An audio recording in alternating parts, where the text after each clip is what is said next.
Hello, good morning, सुप्रभात। चलिए आज एक बड़ी इंटरेस्टिंग बात करते हैं हम।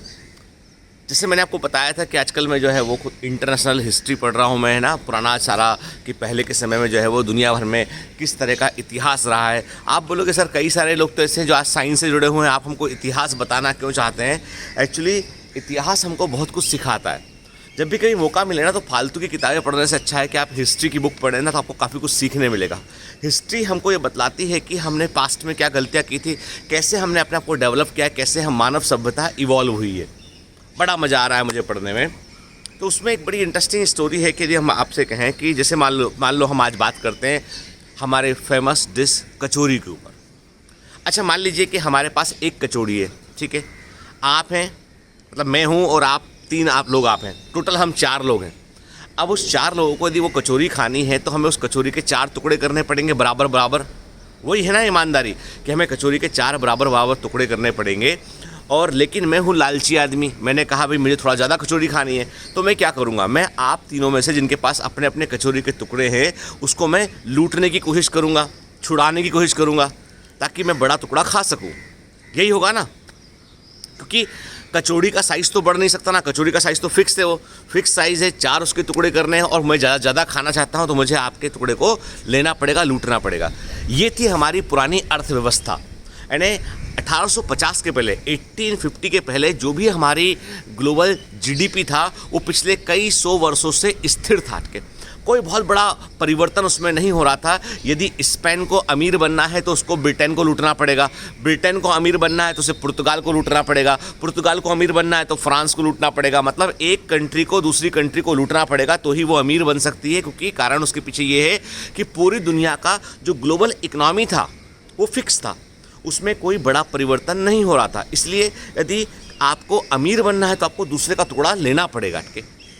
लूटेंगे, लूट के अपने पास रखेंगे तो ही धन संग्रह होगा। ये बड़ी समस्या थी। ये सब 1850 के पहले की बात है। और आप बोलोगे सर ऐसा क्या घटा 1850 के आसपास, उसके बाद क्या घटा जिसके चलते आप अब बोल रहे हो कि अब यदि हमें आज के ज़माने में यदि हमें कचौड़ी खानी होगी तो हमारी कचौरी ऐसी है जो कचौरी का साइज़ बढ़ता जाएगा। मतलब मैं अपने ही टुकड़े को बड़ा कर लूँगा, मुझे आपके टुकड़े को छुड़ाने की ज़रूरत नहीं है। आज की जो इकनॉमी है वो डिफरेंट है। आज की इकनॉमी में हम चीज़ों को खुद से जनरेट कर पा रहे हैं। आज की इकनॉमी एक्सपांडिंग है। फिर आप बोलोगे सर हमें दोनों बातों का कनेक्शन समझ में नहीं आया, हमें क्या कनेक्शन है? एक्चुअली में 1850 के बाद में बहुत तेज़ गति से फास्ट रेट से जो है वो वैज्ञानिक क्रांति हुई, साइंटिफिक इन्वेंशंस हुए और वैज्ञानिकों ने उन चीज़ों को बनाना आसान कर दिया, मास प्रोडक्शन शुरू कर दिया उन चीज़ों का, जिन चीज़ों को बनाने में पहले कई दिन लगते थे, कई महीने लगते थे और लिमिटेड प्रोडक्शन हुआ करता था। और लिमिटेड प्रोडक्शन के चलते जो है लिमिटेड लोग ही उसे अफोर्ड कर पाते थे, और चूँकि लिमिटेड लोग ही उसे अफोर्ड कर पाते थे इसलिए इकनॉमी भी बढ़ नहीं रहा था। वैज्ञानिकों ने इस बात को इंश्योर किया कि वही चीज़ जो है वो अधिक मात्रा में बन सके, कम कॉस्ट में बन सके, हर आदमी तक पहुंच सके। तो हर आदमी और उसके जैसे जैसे वैज्ञानिक क्रांति हुई तो नए नए उद्योग लगे, नए इंडस्ट्रीज़ लगे, और नए इंडस्ट्रीज़ लगने के बाद लोगों को रोजगार मिला, पैसा मिला लोगों को, तो उससे ओवरऑल इकनॉमी बढ़ना शुरू हुई। कई बार हमारे दिमाग में बात आती है कि पहले के जो राजा महाराजा थे वो हर शहर में मंदिर क्यों बनवाया करते थे। आप बोलोगे ये सोमनाथ का मंदिर है, ये वो वाला मंदिर है, ये भगवान का महाकाल का मंदिर है, तो आप देखेंगे कोई ना कोई राजा की कहानी मिलेगी। इन राजा भोज ने भोजपुर का मंदिर बनवाया। सुनते ना हम लोग। कारण था क्योंकि उस समय राज्य में जो है वो 2 तरह के लोग थे। एक तो जिनके पास ज़मीन थी वो किसान थे, ठीक है। तो किसान तो खेती करता था, खेती करेगा, अपना कर भरेगा, और वो कर राजा को मिला करता, टैक्स राजा को टैक्स मिला करता था, ठीक है। तो खेती करने वाले आदमी तो सेल्फ रिलायंट था अपना। कई लोग ऐसे थे इनके पास खेत नहीं थे, खेती नहीं थी, तो क्या करेंगे, राजमहल में काम करेंगे, सैनिक बन जाएंगे। कई लोग ऐसे थे जो सैनिक बनने के लायक भी नहीं थे, मतलब सैनिक बनने की इच्छा भी नहीं थी उनकी, और राजमहल में काम करने के लायक नहीं पाए गए वो लोग, और राजमहल में भी कितने लोगों को काम कराएंगे। तो राजा क्या करता था कि वो बोलता था भाई बाकी के नागरिक जो है कुछ ना कुछ काम में लगे रहे, इनका घर परिवार चलता रहे, तो वो बड़े बड़े मंदिर बनाया करते थे वो, और उन मंदिरों को बनने में सालों लगा करते थे ताकि लोगों को रोजगार मिलता रहे। जैसे आज सरकार बोलती है कि भाई आप सड़क बनाइए, आप डैम बनाइए, पुल बनाइए आपके, तो आज गवर्नमेंट भी इंफ्रास्ट्रक्चर में खर्च करती है ताकि लोगों को काम मिलता रहे। भैया जो मनरेगा स्कीम में क्या है, लोगों को गड्ढा करा के सड़क बनवाने के लिए काम ही, तो वही तो काम है, ठीक है। तो जो है आज भी वो चीज़ को हम फॉलो करते हैं, लेकिन पहले ज़्यादा लेवल पे करना पड़ता था, रोजगार के अवसर कम थे। तो कहने का मतलब ये है कि इस पूरी तरक्की में, इस पूरे के पूरे सीन के बदलने में सबसे बड़ा रोल प्ले किसी प्रशासन ने या किसी राजा ने नहीं प्ले किया है, वैज्ञानिकों ने प्ले किया है। Scientist they change the entire world, के यानी पूरी देश की, पूरी दुनिया की इकोनॉमी को उन्होंने बदल दिया है। विज्ञान में इतनी ताकत है कि वो बदल सकता है। आज भी, आज हमारी इकोनॉमी, पूरी दुनिया की इकोनॉमी एक स्टेगनेंट पॉइंट पे आ चुकी है। मतलब हम कहते हैं कि 2020 इज़ दी ऐसा ईयर है जहाँ पर हमको वायरस से भी लड़ना पड़ा, हमको इकोनॉमिक फ्रंट पे लड़ना पड़ा। आज जीडीपी झट से नीचे गिर गया इंडिया कट के, यानी पूरी दुनिया का जीडीपी नीचे गिरा हुआ है। तो जीडीपी क्या होता है, यानी पूरी दुनिया की कुल मिलाकर जो ग्लोबल इनकम है, जो पैसा जनरेट हो रहा है दुनिया भर में, उसकी बात कर रहे हैं हम। तो बात इतनी सी है कि अब वैज्ञानिक किस तरफ देख रहे हैं। वो कहते हैं कि जल्दी ही 2025 में या 2030 में हमको जो है नैनो टेक्नोलॉजी और बायोटेक्नोलॉजी से कुछ ऐसे उत्पाद मिलेंगे जिसके चलते हमारा इकोनॉमी और तेज़ी से आगे बढ़ेगा। मतलब एवरी 30, 40, 50 साल में हमको एक ऐसे साइंटिफिक इन्वेंशन की ज़रूरत होती है जो पूरी दुनिया को बदल देता है। जैसे आप देखिए, ऑटोमोबाइल इंडस्ट्री की बात करें तो अब क्या हो रहा है, आने वाले समय में जो है इलेक्ट्रिक व्हीकल का दबदबा बढ़ेगा। कई लोगों ने मुझसे कहा, सर आपने नया कार लिया, क्यों नहीं आपने जो है वो मर्स के ऊपर गए, क्यों नहीं आप BMW के ऊपर गए, क्यों नहीं आपने जो है वो भाई थोड़ा सा और स्ट्रेच करते अपना बजट।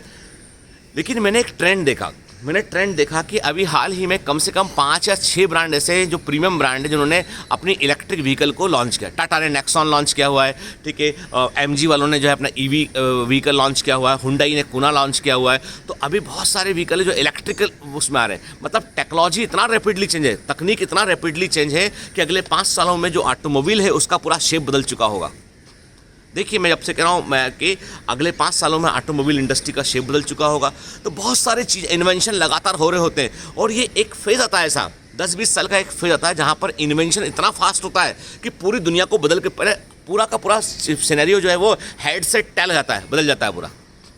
मतलब अगले 20 साल जो है वो साइंटिफिक इन्वेंशन के लिए बेस्ट ईयर में से एक हैं। आज दुनिया भर में जो फार्मा इंडस्ट्री है वो बड़े पैमाने पर रिसर्च में लगी हुई है, क्योंकि उसे समझ में आ गया है कि कोरोना वायरस जैसे और भी वायरस भविष्य में आ सकते हैं और हमें इससे निपटने के लिए अपने R&D पे खर्च करना पड़ेगा।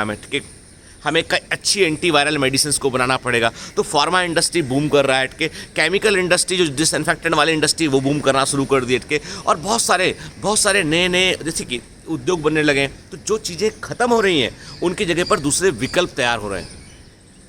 ये है वैज्ञानिक क्रांति। हर बार जो है वो मशीनें नहीं बनेंगी, अब की बार जो मशीनें बनेंगी वो छोटी छोटी मशीनें बनेंगी, नैनो टेक्नोलॉजी बनेगा। अब की बार बैक्टीरिया भी मशीनों के रूप में रोल प्ले करेंगे। तो आने वाला युग भी जो है वो एक बड़ा क्रांतिकारी युग होगा। आज के 50-100 साल बाद लोग बोलेंगे कि 2020 के बाद ये परिवर्तन हुआ, उसके बाद ये चेंज हुआ। ये सब चीज़ें इतिहास में जब घटनाएं दर्ज होती हैं ना, तो हमें पता नहीं होता कि ये घटनाएं इतिहास के अंदर दर्ज होंगी, वो रैंडमली दर्ज होती हों। तो मुझे जान के बड़ा आश्चर्य हुआ कि आज कोई भी देश को किसी दूसरे देश पे कब्जा करने में कोई इंटरेस्ट नहीं है। उसके लिए वेस्टेज ऑफ मनी है कि वहाँ आर्मी भेजो, वहाँ पे आर्मी को रखो उठ के, और उसको पता है कि यदि उसी पैसे का इस्तेमाल मैंने अपनी कंट्री के लिए किया तो मैं अपनी कंट्री के इकोनॉमी को ऊपर लेके जाऊँगा। पहले के ज़माने में किसी एक देश को अमीर बनने के लिए दूसरे देश को लूटना पड़ता था। आज कोई ज़रूरत नहीं लूटने की। आज केवल आपको अपने रिसर्च एंड डेवलपमेंट पर खर्च करना है, आपको अपने रिसोर्सेज का बेहतर इस्तेमाल करना है, आप अमीर बन जाएंगे। नीदरलैंड ऐसा देश जिसके पास कुछ नहीं था, मतलब नीदरलैंड के पास एक ज़माने में कुछ भी नहीं था। उसने जो है उसने खोजा कि उसके पास में क्या है, उसके पास में विंड है, वहाँ हवा तेज बहती है। उसने विंड एनर्जी का इस्तेमाल किया, सोलर एनर्जी का जो लिमिटेड सोलर एनर्जी थी उसका उसने इस्तेमाल किया, विंड एनर्जी का यूज़ किया, समुद्र की एनर्जी का यूज़ किया, और बड़ा इलेक्ट्रिसिटी प्रोडक्शन का हब बना जो यूरोप के कई हिस्सों में बिजली भेजता है। जर्मनी हुआ। तो ये जब भी जो है वो एडवर्स कंडीशन होती है ना, वहाँ पे कई लोग ऐसे होते हैं जो विजेता बन के उभर के आते हैं, जो नई राह को दिखाते हैं। तो मेरा कहने का मतलब आज के इस सेशन में यही था कि विज्ञान सबसे ताकतवर है। उसने इतिहास की दिशा भी मोड़ी है। उसने जो वर्ल्ड हिस्ट्री है कि आज हमें कोई ज़रूरत नहीं किसी और देश पे कब्जा करने की, आज हमें अपने ही यहाँ पे इन्वेंशन करने की रिक्वायरमेंट है ना मज़ेदार कहानी। इतिहास को जानिए और देखिए कि एक नया पर्सपेक्टिव आपके सामने आता है, एक नया नज़रिया आता है। अभी आप जो भी पढ़ रहे हो पढ़िए, बाकी इस तरह का जो इंटरेस्टिंग ऐतिहासिक कहानियाँ हैं उसके लिए मैं हूँ ना। अभी चूँकि मैं ये बुक पढ़ रहा हूँ इसलिए इसके बारे में बतला रहा हूँ, कुछ और पढ़ूंगा उसके बारे में बताऊँगा। कभी कोई जो है वो जासूसी कहानी पढ़ूंगा तो उसके बारे में बताऊँगा, कभी कोई रोमांटिक कहानी पढ़ूंगा उसके बारे में बताऊँगा। ठीक है। तो ये तो चलने वाला पर्सनल ब्लॉग है, चलने वाला इश्यू है। तो चलिए, तो have a great day, all the best.